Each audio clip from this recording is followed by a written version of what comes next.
Friends, કેમ છો? તો આજે આપણે બનાવીશું ઓરિયો મિલ્કશેક. તો ચાલો બનાવવાની શરૂઆત કરીએ. તો ઓરિયો મિલ્કશેક બનાવવા માટે આપણે એક મિક્સર જાર લઈશું. એમાં મેં અહીં વેનીલા ફ્લેવરનો આઈસ્ક્રીમ લીધો છે, એ જારમાં એડ કરીશું. અહીં ઓરિયો બિસ્કિટ લીધા છે, 10 થી 15 નંગ લીધા છે, એ એડ કરીશું. ત્યારબાદ મેં અહીં 2 કિટકેટ લીધી છે.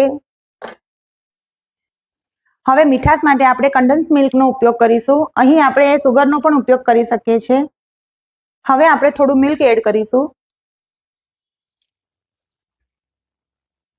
આપણે હમણાં પહેલી વારમાં થોડું જ મિલ્ક એડ કરીશું. આપણે થોડી વાર એને ગ્રાઇન્ડ કરી અને ફરી પાછું આપણે મિલ્ક એડ કરીશું. આપણે ગ્રાઇન્ડ કરી લઈશું.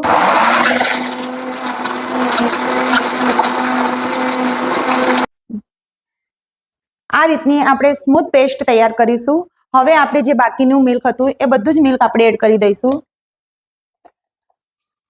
હવે આપણે ગ્રાઇન્ડ કરી લઈશું.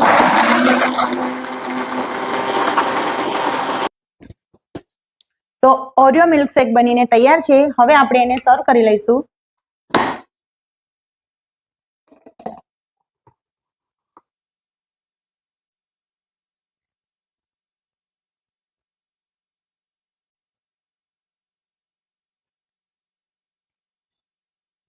તો વિડીયો ઉતારતા મારી ઢીંગલી ઉઠી ગઈ છે. તો ઓરિયો મિલ્કશેક બનીને તૈયાર છે. તો ફરીથી મળીશું આવી અવનવી રેસીપી સાથે અને એક નવા જ વિડીયોમાં. Bye bye.